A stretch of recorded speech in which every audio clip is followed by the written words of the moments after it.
Welcome to Basketball Cinema, where we revisit the most important and iconic games in NBA history. I'm Jay Canada, and today we're looking at a 2006 regular season game between the Toronto Raptors and LA Lakers. This, of course, is the continuation of our series here on Basketball Cinema, looking at Kobe Bryant and his illustrious career. If you happen to click on this video and haven't seen part 1 of the series, I highly recommend you go check that one out on the channel first. In part 1 of our Kobe series, we had a chance to look at one of the early iconic moments from the career of Kobe Bryant, the 2000 NBA Finals. This week we turn the clock forward 6 years and meet the Mamba at a much different point in his career. After winning a chip in 2000, Kobe, Shaq, and the Lakers would go on to win it all in both 2001 and 2002, successfully completing a three-peat. In 2003, Kobe took a step individually, averaging 30 points a game and solidifying himself as at least a top 5 player in the league. But the Lakers did fall short in the playoffs to San Antonio. Summer of 2003 would prove to be a massive turning point for the Lakers franchise, and not really in a good way. Kobe's incident in Colorado took place July 2003, and to be quite honest, I don't feel nearly qualified enough to discuss that in any great detail. Just 2 weeks though after that story broke, the Lakers signed veterans Gary Payton and Karl Malone. In addition, the now famous beef between Kobe and Shaq had been simmering for a little while. Once again, long story that I can't explain in its entirety. Here's a short summary though. With Kobe missing from training camp prior to the 03 season, Shaq made some petty comments about the Lakers being at full strength without Kobe present. Shaq also made it clear that Payton and Malone had agreed to join the Lakers to play with him and not Kobe. Shaq also publicly said that if Kobe had an issue with him being the leader of the team, that Kobe should opt out of his contract because Shaq wasn't going anywhere. Yikes, Shaq. No wonder Kobe had beef with you, brother. Kobe, meanwhile, had some comments of his own, as he questioned Shaq's claim of leadership of the Lakers, called Shaq out for putting blame on his teammates when the Lakers lost. He also famously criticized Shaq for coming to training camp fat and out of shape. Okay, see, that's body shaming, Kobe. That's not cool. The too long didn't read version of the Shaq-Kobe beef is that their issues became personal way beyond the court, and that was damage that clearly couldn't be undone in the moment. Possibly as a result of the tension between their stars, the Lakers fell to Detroit in the 2004 finals, marking the beginning of the end for the Shaq-Kobe Lakers. In addition to the beef between the two, the story of how the 2004 offseason played out is fascinating, especially hearing about it from Kobe and Shaq directly. Shaq believed the Lakers were prepared to choose Kobe over him, and that he was going to be traded. Kobe's perspective though? I didn't get any of that because we were looking for homes. Right. We were actually looking for homes in Chicago, researching schools, places to live. So that was true, you were gonna go to the Bulls? Yeah, that's gotta hurt just a little bit, hey Bulls fans? And it was a rift with Shaq that led to Kobe potentially wanting out of LA. And they asked you a question about me and Penny, and you said that we're essentially the same. And I looked at that and I said, no. We're not. Once again, seemingly petty comments to the media by Shaq rubbed Kobe the wrong way, but like, it really rubbed him the wrong way in a serious way. When I retire, I don't want people to say, okay, he only won because of Shaq, which is not fair, but yet this is the argument people will make, and I'm not okay with that. And so therefore I knew, okay, I gotta go. It had become clear Shaq wasn't ready to relinquish the title of alpha male in LA, so yeah, Kobe was prepared to relocate in order to become that dude for a franchise. Vanessa signed off on moving out to, I think it was Lake Forest, I think it was, Chicago. And went on a vacation to Italy. I got a phone call, Rob Pelinka called me. And he said, Shaq just requested a trade. Well, there goes Chicago. There's no way the Lakers are gonna lose me and Shaq in the same year. And that would turn out to be the truth. Shaq was dealt to Miami and Kobe received a shiny new 7-year contract to remain in Lakertown. Shaq and Kobe, however, wasn't the only rift in LA, as head coach Phil Jackson had also publicly beefed with Kobe. Following the 04 finals loss, Jackson parted ways with the Lakers. Phil reportedly told Lakers brass he wouldn't return to coach the Lakers if Kobe Bryant remained on the roster. Yikes!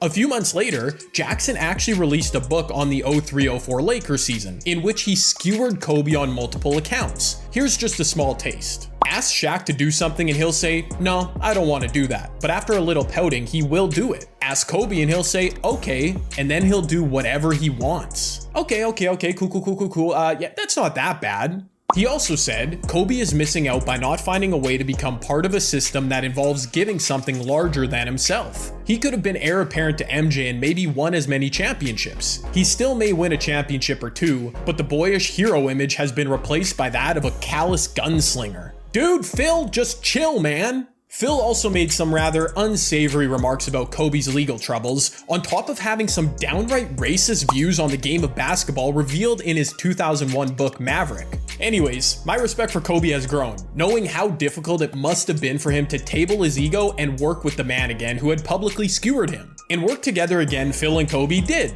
After the Lakers missed the playoffs in their first season without Shaq in 04-05, Jackson retook the reins prior to the 05-06 season, which is where we pick up our Kobe series today. Now, I'm not sure exactly how to describe Kobe's 2006 season, other than to say, he wasn't in the facilitating business, he was in the bucket getting business. And cousin, business was a boomin'. Oh yeah.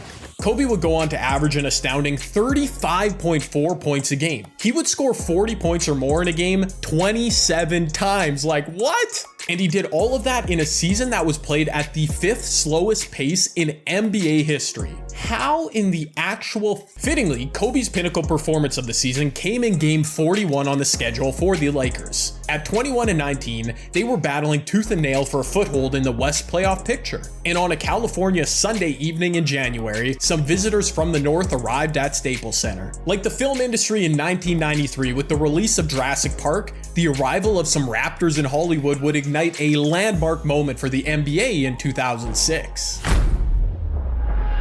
Well, there's your starting lineup for your 2006 LA Lakers. Whew.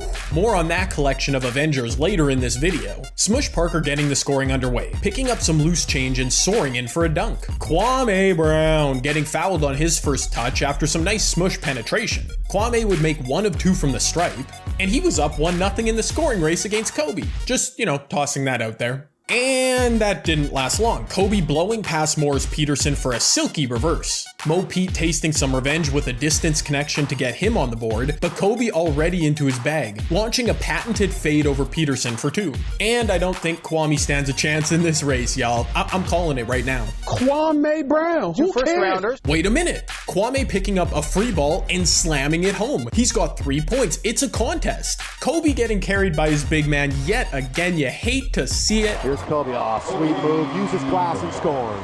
Okay, yeah, never mind. Chris Bosh with his first hoop of the game on a little mid-range J. The value of Lamar Odom on display, patiently waiting for a passing lane, finding Chris Mim for the and one. Interesting thing I'll point out here, listen to legendary Lakers broadcaster Stu Lance talking about the Raptors defense. Hate to keep harping on this, but do you see how easy that was to get the ball inside?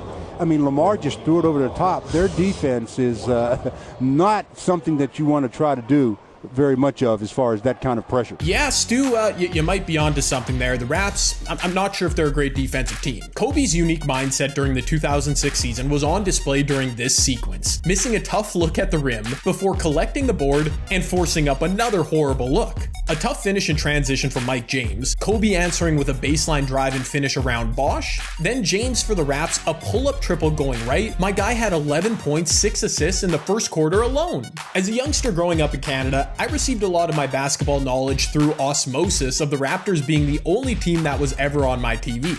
So there was definitely a minute during this 2006 season in which I thought that Mike James was the second best point guard in the league behind Steve Nash. And can you really blame me? After playing for 5 different teams in his first 4 seasons, Mike found a home with Toronto for the 05-06 season. He would start 79 games and posted 20 points, 6 assists per game on 58% true shooting. My guy was making 44% of his threes on almost 5 attempts per game. Those are legitimate all-NBA type numbers, and in the profile of the shoot-first point guards that dominate the league today. Unfortunately for Mike, he fell off a cliff and averaged double figures only once more in his career, as he played for 6 different franchises in 7 more NBA seasons. But we've always got those 2006 memories, Mike. Kobe, by the way, would connect on 4 free throws to finish up the first quarter. He had 14 in the frame, but the Raps did have a 7-point lead. Charlie Villanueva once scored 48 points in a game as a rookie. Not this game, but he did drop in 2 of his first half 12 in a smooth manner. Look at Kwame Brown getting up for a nice rejection of Jose Calderon. The second quarter was a bit of a snooze fest, but Kobe checked back in with 6 minutes left. Lakers down 14 points now? Kobe is back in and not a moment too soon,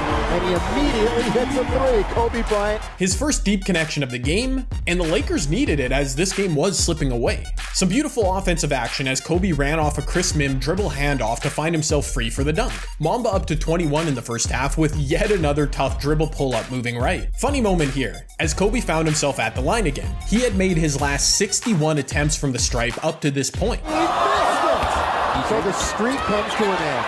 Did I do it? Yeah. Is it my fault? Laker fans everywhere. Again, the mindset from Kobe was crazy. He wasn't looking to facilitate for others at all. One more hoop in the quarter for Kobe, slicing to the rim and finishing with his right hand. But for the Raps, Mike James just would not stop. Another triple to give him 19 in the first half, and more importantly, the Raptors carried a 14-point lead into the break. Now 99.9% of you already know how this video will play out, how many points Kobe will score, but did you remember that he had only 26 in the first half of this legendary performance? Yeah, neither did I. I'm low-key scared about how devastating this second half is going to be. He's got some points to score. As pointed out on the broadcast though, despite Kobe's 26 seeming quiet, he was still outscoring the rest of the Lakers by himself. I've been dancing around this topic a bit, getting my jokes off at the expense of Kobe's supporting cast with the Lakers. Whenever you discuss Kobe online, it only takes a few seconds before someone inevitably brings up his horrible supporting cast in the post-Shaq years. And I'm not gonna lie to you all, it was pretty tough. In this, his second season without Shaq, the 5 players who started games most frequently for the Lakers outside of Kobe were Lamar Odom, Smush Parker, Chris Mim, Kwame Brown, and Brian Cook.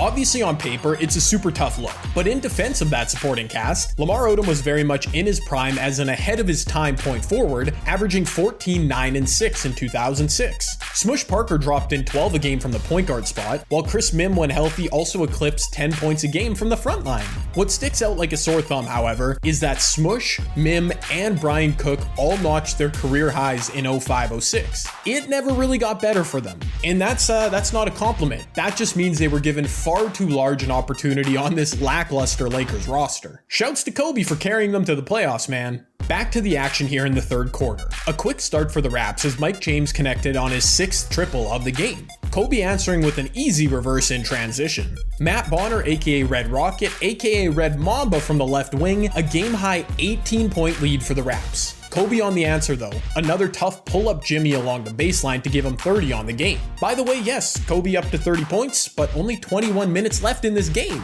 We're about to get a whole lot of beam here.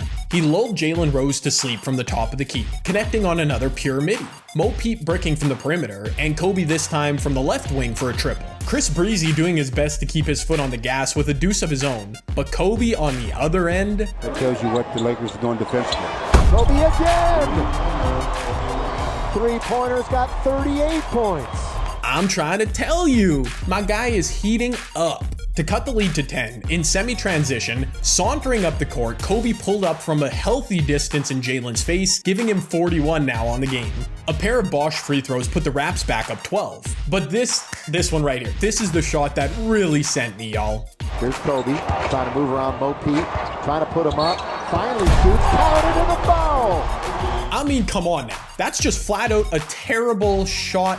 Well, I mean, I guess not if you're Kobe. Yeah, if you put in the time like Kobe, that is a reasonable look. Well, it was 1,000 makes a day in the summertime. So everything that I did throughout the course of my training was literally simulating that. So it was all game shots. So when it came in the game, things were just automatic. By the time the season came around, it was all just muscle memory. 8-point deficit now for the Lakers. Kobe with 44 on the game, 18 in the third quarter alone. Here's Kobe again, yes sir! And the crowd's starting to sense it too as he builds up to 47 now. That time giving Raps rookie Joey Graham the work. Lamar Odom was the only other Laker to score to this point in the third quarter with a pair of free throws here, and Chris Mim putting in the first non-Kobe field goal of the quarter to cut the Raps lead to 1.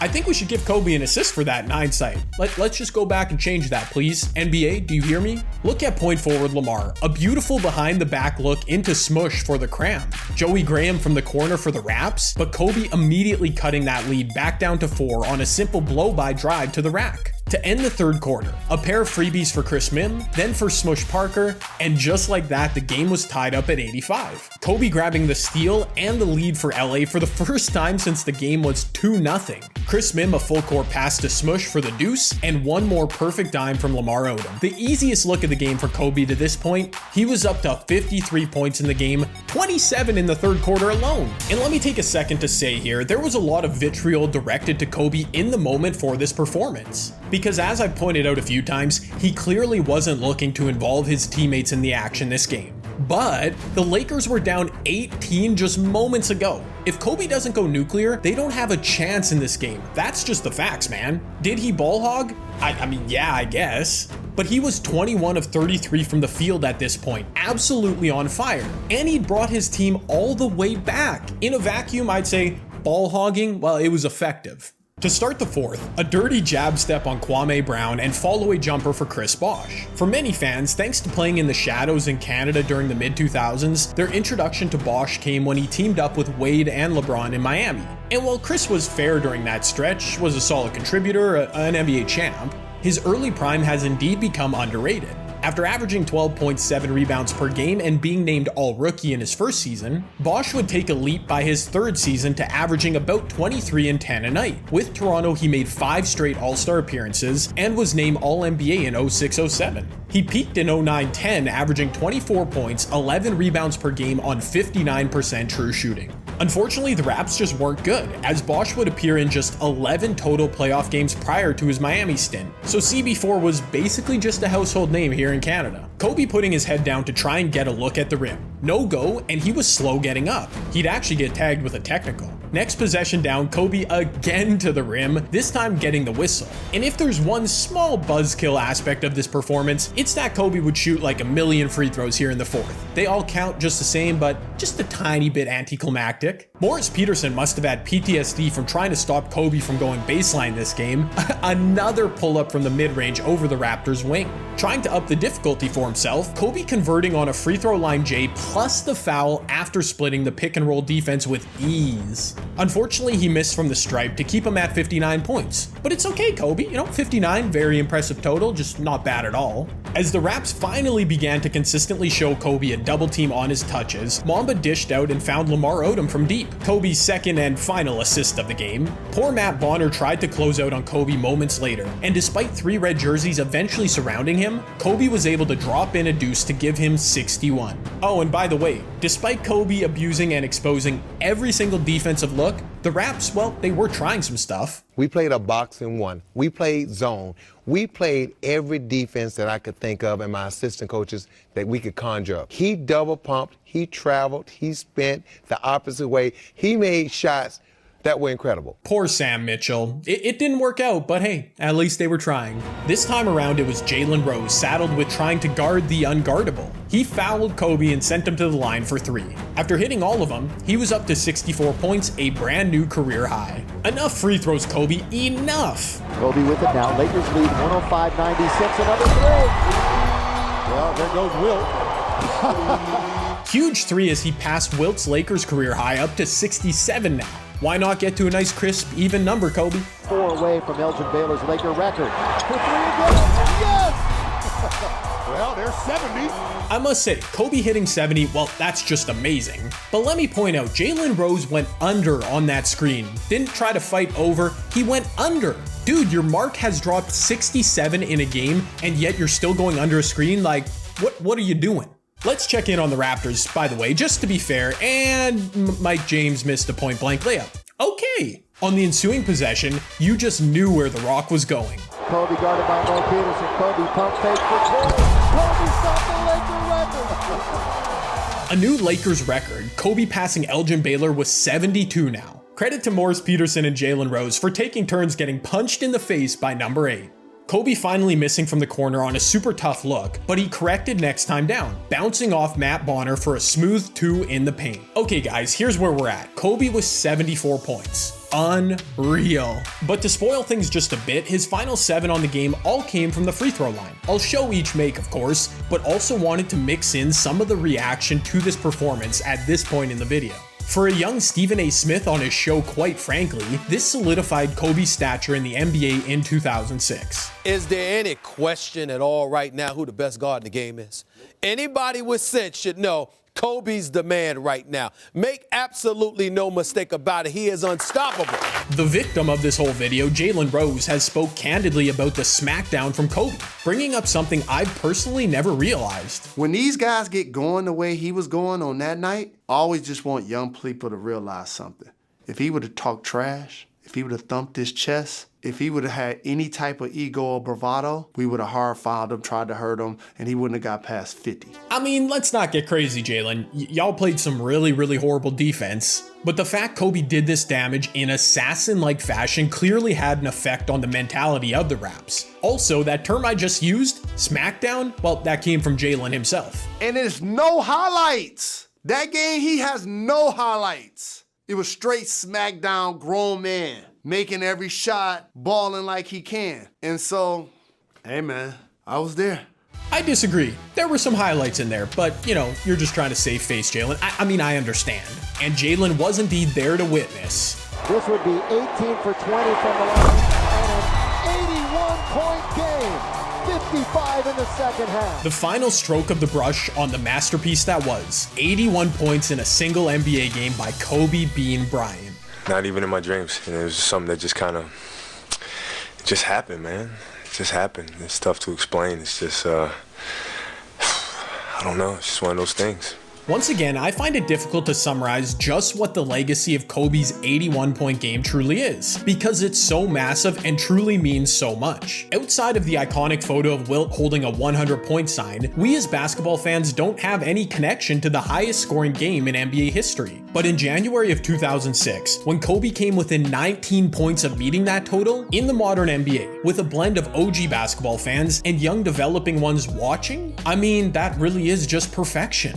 The number 81 became instantly iconic with regards to basketball discussions. It became synonymous with Kobe as this inseparable figure to explain the greatness of Kobe Bryant. To this day, despite being a 5-time champion, an MVP, a Finals MVP, a Hall of Famer, an Oscar winner, many debates and discussions online about Kobe Bryant will feature prominently the number 81 as this impeachable symbol of his greatness. It's like the bat signal of Kobe's resume, just shining up there in the sky. Previously here on the channel, I made a video covering the Suns and Lakers duel that would eventually take place in the 2006 NBA playoffs. Despite his heroic individual season, Kobe would lose out in voting for the regular season MVP, finishing 4th in voting, in fact, as Steve Nash took home the award for his 2nd time in a row. Kobe and the Lakers would eventually blow a 3-1 series lead in the playoffs to Nash and those Suns. But in terms of legacy, all that doesn't really seem to matter much at all. Debate has carried on for 15 plus years now over the 2006 MVP, but at the end of the day, hardware or not, Kobe's 2006 season will live on forever due to the absurd numbers he produced, including the 81 piece he gave Toronto. Would it have been nice to see his efforts capstoned with the MVP trophy?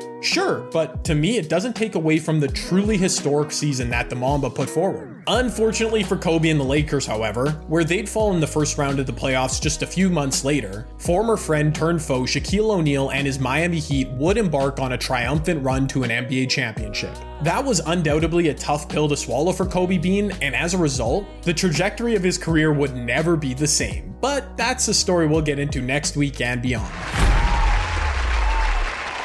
For each game covered here on Basketball Cinema, I'll be giving out 3 awards, beginning with the Clint Hawkeye Barton Award for Most Underrated Performer. I don't care. Which goes to Kwame Brown. No real reason here other than to allow me to slot in a couple more Stephen A. Smith jokes, you know, if necessary. He can't play! I mean, Kwame did have 10 rebounds in the game, and he and Kobe combined for 84 points in the game. I mean, that's unreal. Please don't acknowledge and or roast me, Kwame. I really can't take it. You good at talking. The only thing you could beat me at is a spelling bee. The Rick Dalton Award for Most Recognizable Moment goes to the Kobe signature move on display this game that I personally always think about. Here's Kobe trying to move around Mo Pete, trying to put him up, finally shoots, counted in the foul. Obviously the Mamba has a number of signature moves, but I always think about the times Kobe would cut off his dribble, then proceed to pump fake 2, 3, 4 times before finally launching a contested jumper. He did it about 5 or 6 times in this game alone, and later in his career would kill the Raptors again in the same fashion. He's gonna have to shoot it with 3, with 2, in trouble, forced up, and in! Toronto really never figured this man out, did they? Just not at all. And finally, the Mark Jackson, with all due respect, award for weirdest moment in this game goes to Chris Rock, who was sitting courtside and got interviewed on the broadcast, giving this response when asked if Kobe was the best player in the league. He's pretty good. He's the best player on a bad team in the league, I'll tell you that. My guy roasted Kobe sitting courtside at a Lakers game. Unbelievable. What was Chris Rock even doing at this time? Let's see, me and Mr. Katzenberg, we're talking about Madagascar too. Yeah, we're working on it right now. Oh man, I really want to slander this man for his comments about Kobe, but the Madagascar movies low-key slapped, I'm just saying. And that's it. The LA Lakers beat the Toronto Raptors 122-104 on January 22nd, 2006. It was Kobe's most iconic individual moment from his storied career, the second highest scoring game in NBA history. If you enjoyed this episode of the show, please consider dropping a like down below, and if you can see yourself watching a few more of these in the future, go ahead and hit subscribe. Also, leave me a comment down below on literally anything from this video. They all help the YouTube algorithm, and I enjoy reading them. Next week, we do in fact take a look at how Kobe was finally able to get it done on the big stage without Shaq. But until then, I'm Jay Canada, and this has been Basketball Cinema. Now 99.9, oh, would it have, with Kobe missing from training camp, in addition to the beef between those two, the story, it had become clear Shaq wasn't ready to relinquish. Oh man, I really gotta go watch Madagascar again. I used to love those movies. They were good, right?